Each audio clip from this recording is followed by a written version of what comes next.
Hoje não está escrito o 10º mandamento na nossa jornada para melhor entender os mandamentos de Deus. Eu espero que você fique conosco. O Está Escrito começa agora.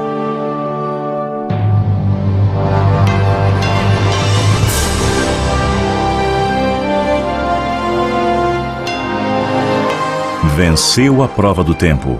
O livro de Deus, a Bíblia. Ainda relevante neste mundo complexo. Está escrito, partilhando mensagens de esperança ao redor do mundo.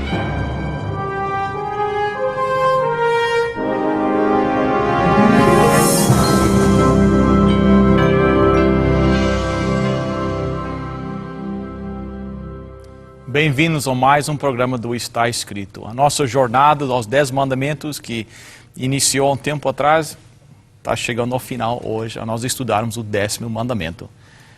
E para nos ajudar, nós temos os nossos convidados. O senhor já conhece o Dr. Tim. Bem-vindo mais uma vez, Dr. Tim. Muito prazer. E o nosso convidado especial, o pastor Jimmy Cardoso, de Washington, D.C.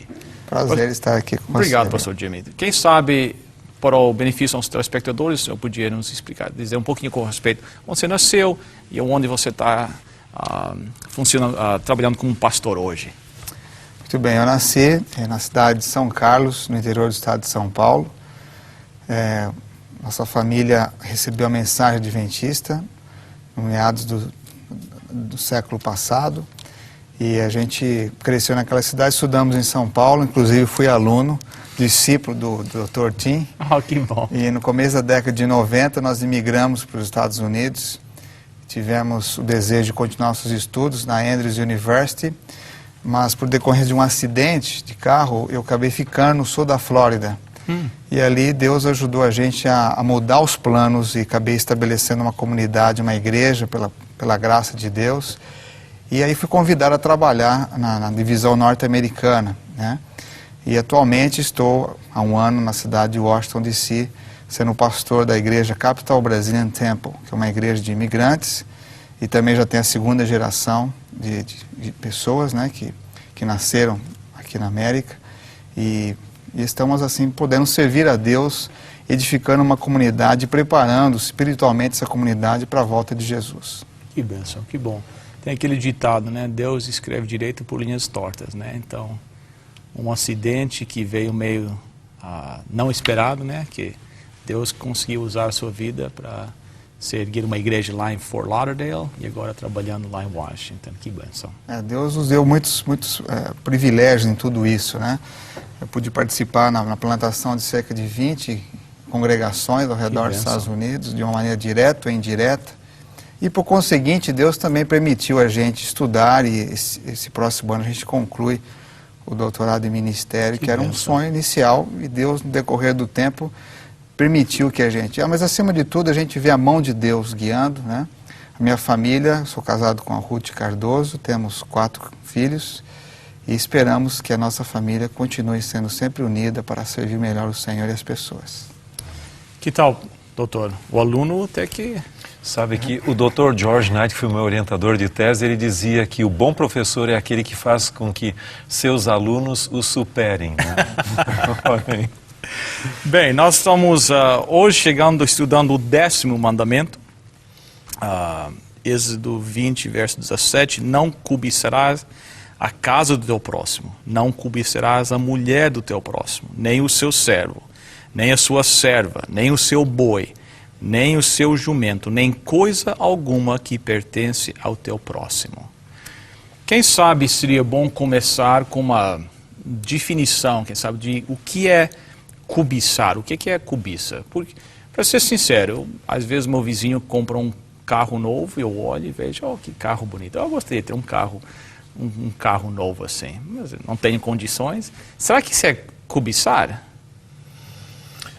Veja, eu creio que esse texto, ou seja, o 10º mandamento está muito próximo do que é mencionado no verso 15, não furtarás. Furtarás é mais uma ação que alguém comete. Mas aqui o mandamento é aprofundado no sentido de a própria atitude que poderia levar a furtar é condenada. Não quer dizer necessariamente que a pessoa tenha a intenção de furtar, mas toda vez que a pessoa deseja algo que não lhe pertence. Eu creio que o ideal na vida de poder crescer e atingir outras, vamos supor, outros patamares, como você mesmo mencionou aqui, o seu desejo de continuar estudando é muito bom. Você desejava isso enquanto você ainda não tinha. Então, eu creio que o mandamento não tolhe o idealismo na vida. Eu creio que nós devemos nos autossuperar e procurar sempre melhorar mais. Agora, a dificuldade é quando eu começo a ter inveja daquilo que não me pertence e eu não tenho condições de alcançar. Uma coisa é o que eu posso alcançar e aquilo que eu não posso. É lógico que existe uma diferença entre você admirar algo, que pode ser até o carro do seu vizinho, ou até a carreira de alguém, e você desejar aquilo para si, no lugar do outro. Ou seja, de todos os 10 mandamentos, o 10º mandamento é o que trabalha com o seu interior, com o seu coração. Certo. É no sentido de você desejar, de querer tomar posse, de administrar dentro do seu coração, ou arquitetar dentro do seu coração, uma maneira de conseguir o que o outro tem. Ou seja, ele extrapola o lado da admiração. Ele deseja a ambição negativa. Ou seja, ele não vai medir esforços para adquirir aquilo que é do outro. Né? Então a cobiça, vamos dizer, é a raiz de todos os pecados, em certo sentido, porque ela aloja no seu coração, o pressuposto dela é o desejo ambicioso, errado, relacionado com as coisas ou com as pessoas. Há um pensamento que eu gosto muito que diz o seguinte: chorar com os que choram é muito fácil, mas sorrir com os que sorriem é difícil. Quer dizer, quando uma pessoa da qual eu não deveria, mas vamos supor, eu sinto inveja, o que é uma pessoa com a qual a pessoa acaba competindo, ele está numa desgraça, não é difícil ir lá e consolá-lo e dizer, puxa, que Deus te ajude a sair dessa situação difícil. Mas quando eu estou mais ou menos estacionado e ele está indo bem, é muito difícil eu me alegrar com o êxito dele. Eu creio que um dos aspectos mais difíceis é imitar o exemplo de João Batista. Dizer, importa que ele cresça e que eu diminua. Isso não é humano. Isso é divino. Mais uma vez vai contra a nossa natureza. Lógico. Né? Eu encontrei na Bíblia uma coisa muito interessante sobre a cobiça. Ao pesquisar a palavra de Deus, descobri 7 frutos que são gerados da cobiça. Interessante. Por exemplo, um deles é a opressão. A cobiça gera uma maneira para tomar do outro. O furto, que o senhor mencionou, que é inclusive a transgressão do próximo mandamento, né?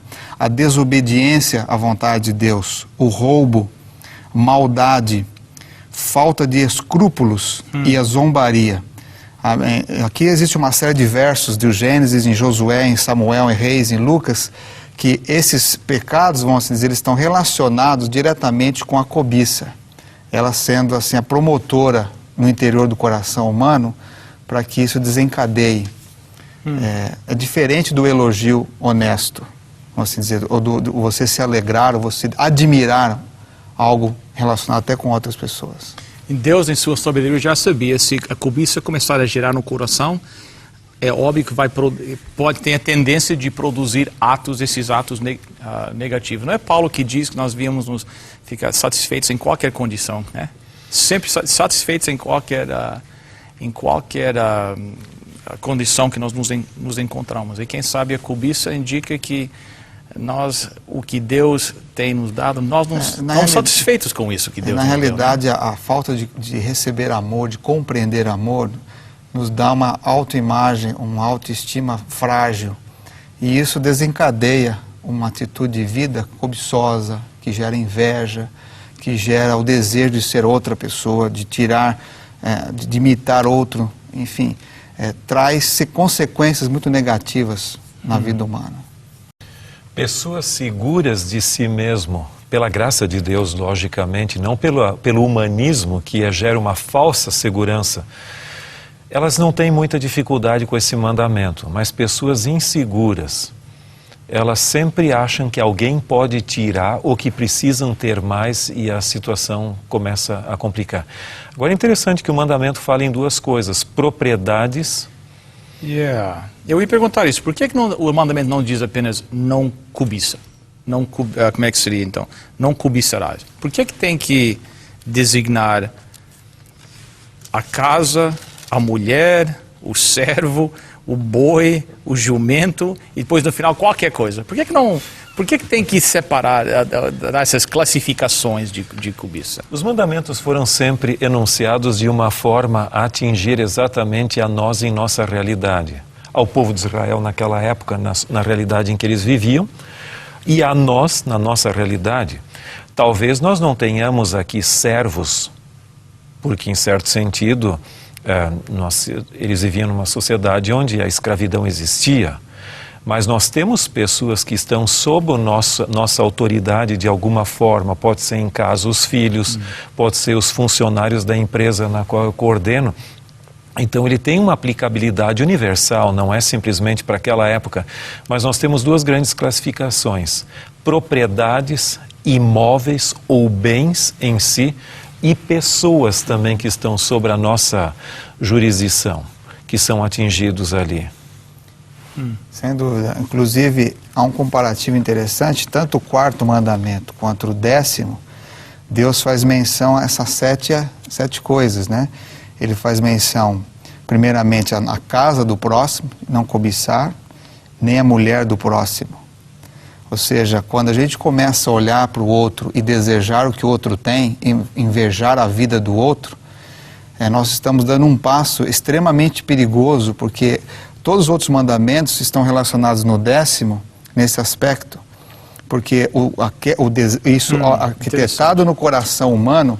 Veja, quando Jesus disse lá no Sermão do Monte sobre a transgressão dos mandamentos, os antigos interpretavam somente ao pé da letra da lei. Exato. Ele diz assim, mas se os teus olhos cobiçar, se o teu coração desejar o mal, ali já está o adultério, ali já está o roubo, ali já está o assassinato. Então, por quê? Porque já o próximo 10º mandamento já nos dizia isso aqui. Ele envolve desde a família, a casa do indivíduo, até as coisas da pessoa. Então, assim como o sábado tem 7 áreas que ele fala, nem tu, nem teu filho, nem tua filha, nem teu servo, nem tua serva, nem teu animal, nem teu estrangeiro. Mesma coisa no 10º. Nem o teu próximo, nem a mulher, nem o servo, nem a serva, nem o boi, nem o jumento, nem coisa alguma do próximo. Ou seja, nem o gado, aquilo que é o seu trabalho, nem aquilo que mantém o trabalho, que era o jumento, que era o instrumento para arar a terra. Ou seja, o mandamento ele é totalmente abrangente. Deus quer preservar a vida. E para preservar a vida é preciso que o nosso coração esteja bem guiado, bem direcionado por Ele. Porque se cobiçar, se isso gerar no coração, não seria tão difícil matar para conseguir, roubar para conseguir, mentir, entendeu? Então, todos esses outros mandamentos podem gerar dessa condição do coração, né? E a obsessão pode chegar a um ponto de eu acabar transgredindo o primeiro mandamento, no sentido, não terás outros deuses diante de mim. A minha obsessão por conseguir as coisas pode acabar ocupando o lugar de Deus. E muitas pessoas hoje estão vendendo a sua alma pela busca de bens e coisas. A nossa sociedade capitalista se caracteriza por uma coisa: gera as pseudo-necessidades e supre as necessidades, e aí tenta convencer você de que você não vai ser feliz enquanto você não tiver estas coisas ali. E quantas coisas dentro de casa nós temos que são secundárias, lógico, que não precisaria ter, mas porque a vizinha tem, o vizinho tem ali, outra pessoa, então eu também tenho que ter, eu não posso ficar para trás. É interessante que no paradigma anterior, quem dizia o que deveria ser comprado dentro de casa é os pais. Mas a geração web, como se chama hoje, quem dita os paradigmas são os filhos. Então eles dizem, pai, nós temos que comprar um novo computador, temos que comprar um novo carro. E se o pai consente, a poucos minutos ele diz, olha, eu já fiz uma cotação, há tantas opções que tem, a melhor compra é aquela ali. Você sempre quer ter o que os outros têm. Então, aquilo que para nós parece não ser cobiça, a própria sociedade capitalista na qual nós vivemos, ela promove isso. E as propagandas são mais ou menos isso. O outro tem, ou consequentemente você também tem que ter, ainda que não tenha condições. Jesus, ele lidou muito com isso. Eu vejo Jesus falando muitas vezes, tanto é que ele disse que não há compatibilidade entre o reino dos céus e Mamon. Por incrível que pareça, quando a palavra relacionada com cobiça no Antigo Testamento, ela está relacionada com Deus Mamon, que é o Deus da riqueza, o Deus do desejo, né? Jesus disse aqui em Lucas, no capítulo 12, no versículo 15. Lucas 12. Capítulo 12, versículo 15. Ele falando sobre a parábola do homem rico, mas insensato. Por que insensato? Ele diz assim, capítulo 12 de São Lucas, versículo 15. Acautelai-vos e guardai-vos da avareza, ou cobiça, em outras versões. A vida de um homem não consiste na abundância dos bens que ele possui. Então, o Jesus, ele tocou um pouco nesse assunto da cobiça, o desejo da alma de satisfação, de só buscar para si, que gera daí o egoísmo e outras coisas mais, né? Inclusive, quando você lê o estudo dos profetas do Antigo Testamento, você vê que a raiz da decadência econômica de várias nações, inclusive de Israel, esteve montada na cobiça. Os próprios profetas, por exemplo, Jeremias, no capítulo 6, verso 13, ele fala exatamente da situação social que Israel vivia, onde as pessoas só desejavam para si, cobiçando do próximo e arquitetando maneiras de conseguir, enfim, a decadência de muitas nações e até a nossa decadência econômica hoje, vitimada principalmente a partir de setembro do ano passado, nada mais é do que cobiça. Ao desejo pelo lucro fácil, imediato e sem limites. Interessante, né? A Israel queria um rei também, né? As outras nações têm reis. Por que nós? Entendeu? Nós queremos um rei também. E a nossa sociedade a nossa cultura pegou essa e está explorando isso. E tudo quanto nós vemos. Mais um exemplo aqui na Bíblia onde a sociedade entra em conflito com a vida cristã. Jesus diz completamente o oposto, né, do que nossa sociedade nos ensina. Bom, você tocou num ponto incrível, a tensão entre a cultura e o evangelho. Normalmente o evangelho, ele é anticultura. Você vai ver que no Antigo Testamento, no Novo Testamento, que a cultura é chamada de mundo, ou seja, os valores antagônicos ao Evangelho. Há elementos da cultura, logicamente, que nós podemos aceitar. Você não precisa viver com a pessoa da Idade Média hoje, no século XXI. Agora, nós temos dois modelos, praticamente, e um deles prevalece sobre o outro. A nossa sociedade, a nossa cultura hoje é essencialmente competitiva. Quando o evangelho, ele é cooperativo. Agora, é lógico, se você tolhe o idealismo de uma pessoa, ela se anula praticamente. A grande questão é como manter o idealismo de uma pessoa e, ao mesmo tempo, ela desenvolver um espírito cooperativo, onde eu posso me alegrar com o êxito dos outros e não apenas com o meu. Mas os seres humanos hoje são transformados numa escada, praticamente, para que eu possa subir por cima deles ali. E nesse caso, se eu me comparo com os outros, e eu creio que há uma comparação sadia, na qual eu posso ver, eles estão saindo bem, eu posso estimulá-los a também sair melhor, ou eu posso então inclusive tentar me superar em alguma coisa que eu não conheço o meu potencial. Mas a tendência natural, quando eu me comparo com os outros, de duas uma, ou eu fico frustrado porque eu estou aquém dos demais, ou eu me torno orgulhoso porque estou acima dos outros. E nenhuma dessas condições é boa, né? Pois é, e nós temos que chegar mais ou menos como o apóstolo Paulo, pela graça de Deus eu sou o que sou. compreender o que nós somos, né, o propósito de Deus para a nossa vida e nos aceitarmos, aqui em Tiago, no capítulo 4, Deus fala algo muito interessante sobre a cobiça que leva o nosso interior está em guerra, está com ausência de paz. Tiago capítulo 4, no versículo 1 ao versículo 3, convida-nos a submeter-nos a Deus, que é o segredo para a gente ser vitorioso contra a cobiça, né?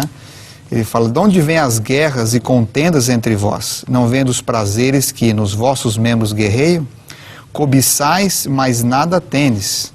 Matais e invejais, mas não podeis obter o que desejais. Combateis e guerreais, nada tendes porque não pedis. Pedis e não recebeis porque pedis mal para o gastardes em vossos prazeres. Então, a cobiça, em certo sentido, ela também interfere até na nossa própria oração, porque a nossa própria oração se torna, vamos dizer, egoísta, pensando somente em nossas próprias ambições. Porque a maneira como a gente escolheu viver, a cobiça. Isso traz guerra, contendas, a comparação, aquilo que o Dr. Tim mencionou, o desejo de ter que o outro, de ser melhor que o outro, essa comparação, ela tem trazido muitas pessoas ao nível da depressão e outras situações crônicas na sociedade. Será que tem algum significado em Deus colocar esse mandamento no final? Quem sabe, para mim, quem sabe ocuparia o lugar do quinto. Por exemplo, se nós lidássemos no quinto mandamento com a condição do coração, então, depois não matarás, não, entendeu? Parece que tira uma ordem mais lógica para mim. Por que será que tem algum significado em Deus encerrar os 10 mandamentos com cobiça? Ou será que... Eu creio que, em certo sentido, veja, você poderia colocar várias interpretações diferentes, nesse caso ali, motivos para isso, mas um deles, praticamente, eu creio que ele acaba complementando o que o primeiro mandamento diz. O primeiro mandamento começa: não terás outros deuses diante de mim, e agora o outro mandamento, praticamente o último, reforça esse: não permita que nada tome o meu lugar ali. Em outras palavras, a obsessão por pessoas, por coisas ali que acabariam tomando o lugar de Deus. É interessante que é muito difícil você quebrar um mandamento isoladamente. Normalmente dá uma reação em cadeia, o efeito dominó, como nós dizemos ali. E eu creio que esse é um complemento final ali para tentar evitar que isso aconteça.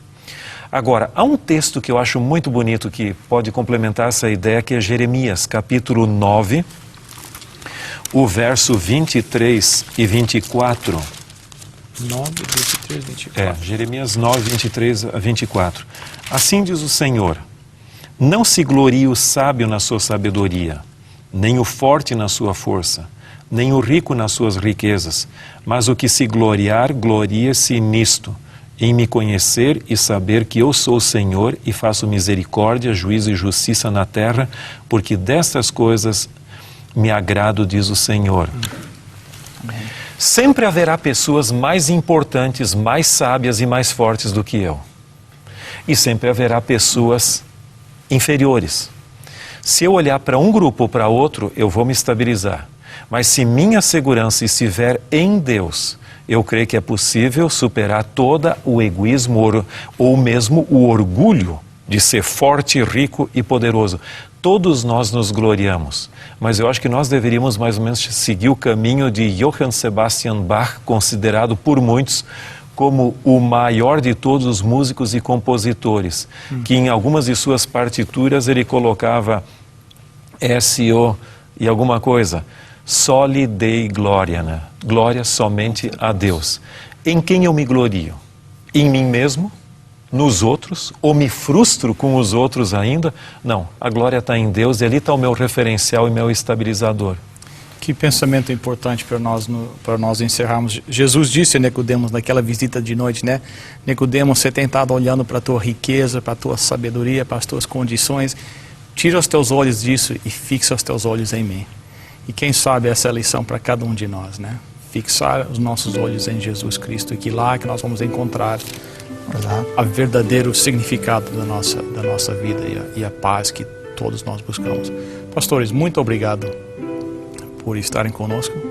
Dr. Tim, muito obrigado por nos acompanhar através dessas jornadas dos 10 mandamentos. Foi uma grande alegria estar com vocês. Obrigado.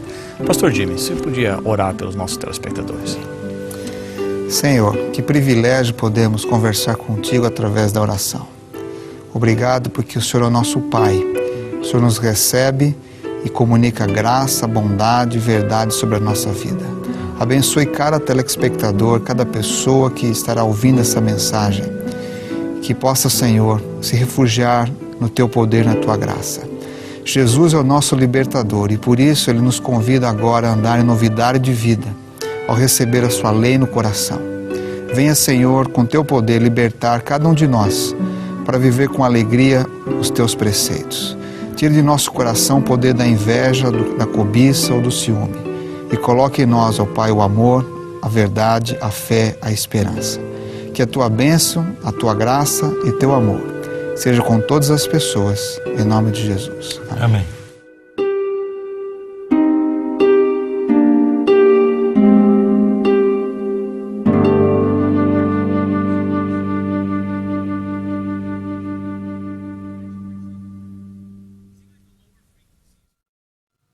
Bem, chegamos ao final de mais um programa. Quem sabe o pastor Jimmy tem um pensamento para encerrar o nosso programa hoje.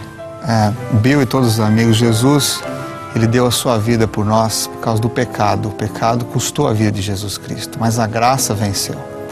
A lei de Deus nada mais é que uma manifestação da sua graça sobre nós. Por isso que ela começa com a palavra Deus e termina com o próximo. Deus agindo para salvar a gente e a gente para amar e ajudar nosso próximo a voltar-se para Deus. Que você possa, ao ler os mandamentos de Deus, encontrar a manifestação de um Deus que liberta, um Deus que salva, um Deus que acalma a gente e um Deus que virá para, acima de tudo, fazer você andar lado a lado com Ele na eternidade. Que seja a realidade para cada um dos nossos telespectadores. Na próxima semana, nosso desejo é estar aqui. Espero que você esteja conosco. Lembre-se, nosso website está escrito.ca.